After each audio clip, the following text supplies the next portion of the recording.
So hi friends, welcome to the channel. Friends, BCCL का IPO आज 9 जनवरी को open हो चुका है। 13 जनवरी तक ये आईपीओ ओपन रहेगा। इस आईपीओ को लेके आपके जो भी क्वेश्चंस हैं, उन क्वेश्चंस की मैंने एक समरी बना ली है। तो टॉप 20 क्वेश्चंस को मैंने निकाला है, जो आप लोगों के मोस्टली पूछे जाने वाले क्वेश्चंस थे। आपकी कोई भी क्वेश्चंस होंगे, उनका आपका कोई भी डाउट होगा, इस वीडियो के अंदर वो क्लियर हो जाने वाला है। सबसे बड़ा जो आप लोगों का डाउट है कि हमारा हमारे पास में कोई ईमेल नहीं आया, तो क्या हम इसके अंदर शेयर होल्डर कैटेगरी के अंदर एलिजिबल हैं? इसका रिप्लाई भी इसके अंदर मिलेगा। साथ में आप लोगों को सबसे ज़्यादा पूछे जाने वाला क्वेश्चन कि सर अलॉटमेंट लेने के लिए क्या करें, उसका रिप्लाई भी आपको इस वीडियो के अंदर मिलने वाला है। दोस्तों, चैनल पे नए आए हैं, चैनल सब्सक्राइब कर देना। सभी क्वेश्चंस इंपॉर्टेंट है, वन बाय वन करके सभी क्वेश्चंस का हम यहाँ पर रिप्लाई करने वाले हैं। तो सबसे पहला क्वेश्चन है यहाँ पर है, क्या मैं रिटेल और शेयर होल्डर दोनों कैटेगरी में एक ही डीमैट से अप्लाई कर सकता हूँ? तो इसका आंसर है यस। आप एक ही डीमैट अकाउंट से दोनों कैटेगरी में अप्लाई कर सकते हैं। यानी अगर आपके पास में कोई भी अकाउंट है, किसी में भी है, जीरोधा में अकाउंट है, तो जीरोधा में आपको पहले तो रिटेल के अंदर अप्लाई करना है, उसके बाद में आपको शेयर होल्डर कैटेगरी के अंदर एक डीमैट से आप दो एप्लीकेशन लगा सकते हो। रिटेल या शेयर होल्डर की, स्मॉल एचएनआई या शेयर होल्डर की, या बिग एचएनआई या शेयर होल्डर की। तो ये सारी एप्लीकेशन आप लगा सकते हो एक ही डीमैट अकाउंट से। आप लोगों का दूसरा क्वेश्चन है कि रिटेल कैटेगरी में कितने लोट अप्लाई कर सकते हैं? देखो, रिटेल कैटेगरी के अंदर आप मिनिमम 1 लोट और मैक्सिमम 14 लोट के साथ अप्लाई कर सकते हो। लेकिन रिटेल कैटेगरी फुली सब्सक्राइब होने वाली है, इसलिए आपको केवल 1 लोट के साथ में इसमें अप्लाई करना है। 1 लोट से ज़्यादा अप्लाई नहीं करना है। ठीक है? तीसरा क्वेश्चन आप लोगों का कि शेयर होल्डर कैटेगरी में कितने लोट अप्लाई कर सकते हैं? देखो, शेयर होल्डर कैटेगरी में मिनिमम 1 लोट अप्लाई कर सकते हो, मैक्सिमम 14 लोट अप्लाई कर सकते हो। अब आप बोलोगे कि सर हम जब 1 लोट अप्लाई कर सकते हैं तो 14 लोट क्यों लगाएं? देखो, जितने ज़्यादा लोट लगाओगे ना शेयर होल्डर कैटेगरी में, उतने ज़्यादा आईपीओ मिलने के चांसेस रहेंगे। तो जो ज़्यादा 14 लोट लगाएगा उसके आईपीओ मिलने के चांस ज़्यादा रहेंगे, जो यहाँ पर 3 लोट लगाएगा उसके आईपीओ मिलने के चांस कम रहेंगे, और जो 1 लोट लगाएगा उसके आईपीओ मिलने के चांस बहुत कम रहेंगे।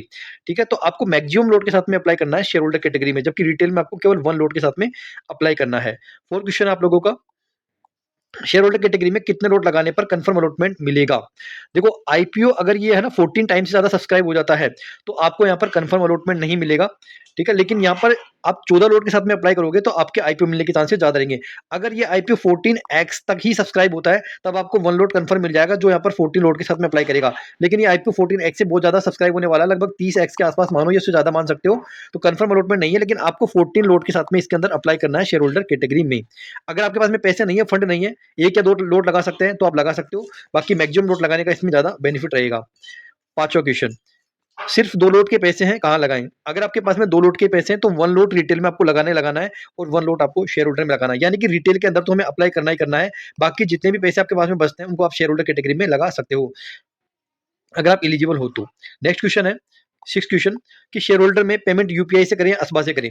देखो, आप शेयर होल्डर कैटेगरी के अंदर आप यूपीआई से भी कर सकते हो, असबा से भी कर सकते हो। अब कई लोग बोलते हैं कि सर यूपीआई की जो लिमिट है ना हमारी 1 लाख की है, और आप इसका जो शेयर होल्डर का पेमेंट है लगभग 2 लाख के आसपास का होने वाला है, 2 लाख से कम का, तो क्या पेमेंट हो जाएगा? बिल्कुल हो जाएगा। आप यूपीआई से आईपीओ के लिए 5 लाख रुपए तक की मैंडेट को यहाँ पर पेमेंट कर सकते हो। तो आपका शेयर होल्डर कैटेगरी के अंदर भी यूपीआई से यहाँ पर पेमेंट हो जाएगा, उसकी कोई दिक्कत नहीं है।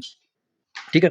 अब यहाँ पर 7 क्वेश्चन आप लोगों का, कि कोल इंडिया का 1 शेयर 1 तारीख को बाय किया था, क्या एलिजिबल हूँ? बिल्कुल, आप अगर 1 तारीख को बाय किया था आपने, 1 तारीख से पहले आपने बाय किया था, तो शेयर होल्डर कैटेगरी के अंदर आप एलिजिबल हो। शेयर सेल करने के बाद भी शेयर होल्डर कैटेगरी में एलिजिबल रहूँगा। अगर आप अभी भी अगर आप कोल इंडिया का शेयर सेल कर देते हो, तब भी आप इसकी शेयर होल्डर कैटेगरी के लिए एलिजिबल हो, क्योंकि रिकॉर्ड डेट 2 तारीख थी, बस 2 तारीख को होना चाहिए था। 2 तारीख के बाद में आप कभी भी सेल करो, आप यहाँ पर शेयर होल्डर कैटेगरी में अप्लाई करने के लिए एलिजिबल हो। 9 क्वेश्चन, सारे क्वेश्चन इंपॉर्टेंट है, ध्यान से सुनना, कोई भी क्वेश्चन स्किप मत करना।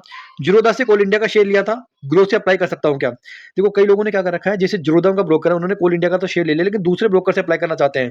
तो देखो, मुझे इसका आंसर है ना बिल्कुल कंफर्म नहीं है इसका आंसर, लेकिन मैं यही बोलूंगा आप लोगों को कि जिस भी ब्रोकर से आपने कोल इंडिया का शेयर लिया ना, उसी ब्रोकर से आपको आईपीओ के लिए अप्लाई करना है, शेयर होल्डर के लिए। इससे क्या होगा कि आपकी एप्लीकेशन कैंसिल नहीं होगी, लेकिन हो सकता है कि अगर आपने जीरोधा से लिया हो और ग्रो से अप्लाई करते हो, तो आपकी एप्लीकेशन यहाँ पर कैंसिल हो जाए। I am not sure about this answer. So आपको जिस ब्रोकर से लिया है, उसी ब्रोकर से आपको शेयर होल्डर कैटेगरी के अंदर अप्लाई करना है। 10th क्वेश्चन, शेयर होल्डर में एलिजिबल के लिए ईमेल नहीं आया, क्या एलिजिबल हूँ? देखो, सभी लोगों के पास में या किसी भी के पास में भी कंपनी की तरफ से कोई ईमेल नहीं आया। जिस तरह से आईसीआईसीआई का आया था, वैसा ईमेल नहीं आया कि आप एलिजिबल हो या नहीं हो। लेकिन अगर आपके पास में 2 तारीख को शेयर था, तो आप यहाँ पर एलिजिबल हो। आपको अगर ईमेल नहीं आया, तब भी कोई दिक्कत नहीं है, आप यहाँ पर शेयर होल्डर कैटेगरी में अप्लाई करने के लिए एलिजिबल हो, किसी के पास भी ईमेल नहीं आया। ठीक है? 11th क्वेश्चन कवर करते हैं। 11th क्वेश्चन है कि स्मॉल एचएनआई में अप्लाई करूँ या शेयर होल्डर कैटेगरी में? देखो, अगर आप शेयर होल्डर कैटेगरी में अप्लाई करोगे तो आपको आईपीओ मिलने के चांसेस ज़्यादा रहेंगे। स्मॉल एचएनआई की साइज़ बहुत कम है, 5% स्मॉल एचएनआई की साइज़ है, तो आपके आईपीओ मिलने के चांसेस शेयर होल्डर में ज़्यादा रहेंगे, स्मॉल एचएनआई में कम रहेंगे, तो शेयर होल्डर को हमें यहाँ पर प्रायोरिटी देनी है। शेयर होल्डर में 14 लॉट लगाने पर कितना अलॉटमेंट मिलेगा? देखो, अगर आप 14 लॉट लगाओगे, 1 लॉट लगाओगे, 2 लॉट लगाओगे, कितने भी आप लॉट लगाओगे तो आपको जो अलॉटमेंट मिलेगा ना, वो आपको 1 लॉट का ही मिलने वाला है। 1 लॉट से ज़्यादा आपको यहाँ पर अलॉटमेंट नहीं मिलेगा, चाहे 14 लॉट लगाओ, चाहे 1 लॉट लगाओ। बस अगर अलॉटमेंट मिलता है तो आपको 1 लॉट का यहाँ पर मिलने वाला है। 12 क्वेश्चन मैंने कवर कर दिया। 13 क्वेश्चन पे आते हैं कि बिग एचएनआई के लिए मिनिमम इन्वेस्टमेंट कितना होता है? 10 लाख का मिनिमम इन्वेस्टमेंट करना होता है बिग एचएनआई के लिए। स्मॉल एचएनआई के लिए कितने लोट्स अप्लाई करने होते हैं? स्मॉल एचएनआई के लिए आपको इस आईपीओ के अंदर 15 लोट्स के साथ में आपको अप्लाई करना है।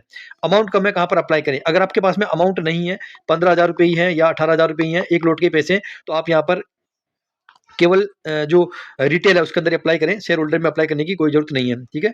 अगर फंड एक्स्ट्रा है तो रिटेल में लगाने के बाद पैसे बचते हैं तो शेयर होल्डर कैटेगरी में आप अप्लाई कर सकते हो।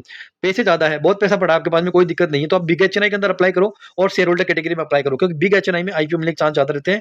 10% पोर्शन बिग एचएनआई का रहता है, एप्लीकेशन कम लगती है, इसलिए आपके आईपीओ मिलने के चांसेस बिग एचएनआई में ज्यादा रहते हैं और शेयर होल्डर कैटेगरी में भी यहाँ पर ज्यादा चांसेस रहेंगे। तो बिग एचएनआई और शेयर होल्डर में लगाना है जिसके पास में अच्छा पैसा पड़ा हुआ है। क्या थर्ड पार्टी से आईपीओ हो जाएगा? देखो, थर्ड पार्टी आप अवॉइड करने की कोशिश करो, जितना हो सके अवॉइड करने की कोशिश करो। हो सकता है एप्लीकेशन कैंसिल हो जाए, लेकिन फिर भी कई जो हमारे इन्वेस्टर हैं वो बताते हैं कि थर्ड पार्टी से भी आईपीओ लग जाता है। अगर आपके पास में कोई ऑप्शन नहीं है तो आप थर्ड पार्टी भी ट्राई कर सकते हो, एप्लीकेशन नहीं लगाने से बढ़िया है थर्ड पार्टी एप्लीकेशन यहाँ पर आप लगा सकते हो, ठीक है। 18 क्वेश्चन, 20 क्वेश्चन बहुत इंपॉर्टेंट है, ध्यान से सुनना आप। शेयर होल्डर कैटेगरी में अलॉटमेंट लॉटरी से होता है या प्रोपोर्शनेट पर? देखो, अगर ये आईपीओ 14x तक ही सब्सक्राइब होता है ना, तो प्रोपोर्शनेट बेसिक पे आपका अलॉटमेंट मिलेगा। 14 लॉट लगाने वाले को कंफर्म अलॉटमेंट यहाँ पर मिलेगा। लेकिन आईपीओ 14x से ज्यादा सब्सक्राइब होगा, 30x 40x तक हो सकता है, तो अलॉटमेंट जो होगा पहले प्रोपोर्शनेट बेसिक पर, उसके बाद में लॉटरी बेसिक पर होने वाला है। प्रोपोर्शनेट मतलब जिसने जितने ज्यादा लॉट लगाए उसको आईपीओ मिलने के चांस ज्यादा रहेंगे। जैसे किसी ने यहाँ पर 40 लोट लगाए हैं ना, और आईपीओ यहाँ पर आप मानो कि 28 टाइम सब्सक्राइब हुआ है, तो दो में से किसी एक को अलॉटमेंट मिलेगा जिसने 40 लोट लगाया है, तो दो में से किसी एक को मिलेगा, ये आपका निकलेगा लॉटरी के बेसिक पर, है ना। और जिसने 40 लोट लगाए हैं उसको आईपीओ मिलने के चांस ज्यादा रहेंगे, तो चांस ज्यादा निकालता है हमारा प्रोपोर्शनेट बेसिक पर। तो अलॉटमेंट जो है प्रोपोर्शनेट प्लस लॉटरी बेसिक दोनों पर होने वाला है। 20 क्वेश्चन जो है बहुत इंपॉर्टेंट है, ध्यान से सुनना। शेयर होल्डर कंफर्म अलॉटमेंट के चांस बढ़ाने के लिए क्या करें? शेयर होल्डर में कंफर्म अलॉटमेंट लेना आपको, तो क्या करें यहाँ पर? तो देखो, ज्यादा लोट्स के साथ में अप्लाई करें। अगर आप यहाँ पर शेयर होल्डर के अंदर कंफर्म अलॉटमेंट लेते हैं तो 14 लोट के साथ में अप्लाई करने की कोशिश करें। अगर फंड नहीं है तो कोई दिक्कत नहीं, कम लोट के साथ भी आप जा सकते हो। अब सबसे important question, last question, IPO में कंफर्म अलॉटमेंट का सीक्रेट बताओ सर। तो भैया, कंफर्म अलॉटमेंट का सीक्रेट ये है कि आपको हमारा जो चैनल है ना, इसको आपको सब्सक्राइब करना है। एक बार सब्सक्राइब करके देखो, हो सकता है आपको अलॉटमेंट यहाँ पर मिल जाए, ठीक है। तो यही सीक्रेट है अलॉटमेंट मिलने का, कि चैनल सब्सक्राइब कर दो। आप लोगों के लिए मैंने रात को एक सारी डॉक्यूमेंट बनाए हैं और मेहनत करी है, इसलिए आप मुझे सपोर्ट करके आप यहाँ पर चैनल सब्सक्राइब कर दो। और मैं आपके लिए बेस्ट विश करता हूँ कि आपको अलॉटमेंट मिले इस आईपीओ के लिए। तो आप चैनल सब्सक्राइब कर दो, बेल आइकन को प्रेस कर दो, और आपका कोई भी क्वेश्चन है ना, आप यहाँ पे कमेंट बॉक्स में पूछ सकते हैं। वैसे मैंने सारे क्वेश्चंस को जो आपने मुझसे इंस्टा पे पूछे थे, आपने मेरी वीडियोज में पूछे थे, मैंने टेलीग्राम का जो ग्रुप है उसके अंदर जो क्वेश्चंस आए थे ना, उन सब की मैंने एक समरी बनाई कि मोस्ट लोगों के क्वेश्चन यही रिपीट हो रहे हैं, है ना। तो मैंने आप लोगों के लिए शीट बना दी है, तो आप लोगों को आपके क्वेश्चन का रिप्लाई मिल गया होगा। तो दोस्तों, चैनल सब्सक्राइब कर दे और बेल आइकन को प्रेस कर दे। आईपीओ 9 से 13 जनवरी तक ओपन रहेगा, तो आपको अप्लाई करना है तो यहाँ पर आप 12 तारीख या 13 तारीख को जल्दी अप्लाई कर दें, ताकि कोई भी इश्यू यहाँ पर अप्लाई करने में नहीं आए। कोई भी डाउट है, कोई भी क्वेश्चन है, कमेंट कर सकते हो। दोस्तों, चैनल सब्सक्राइब जरूर से कर देना।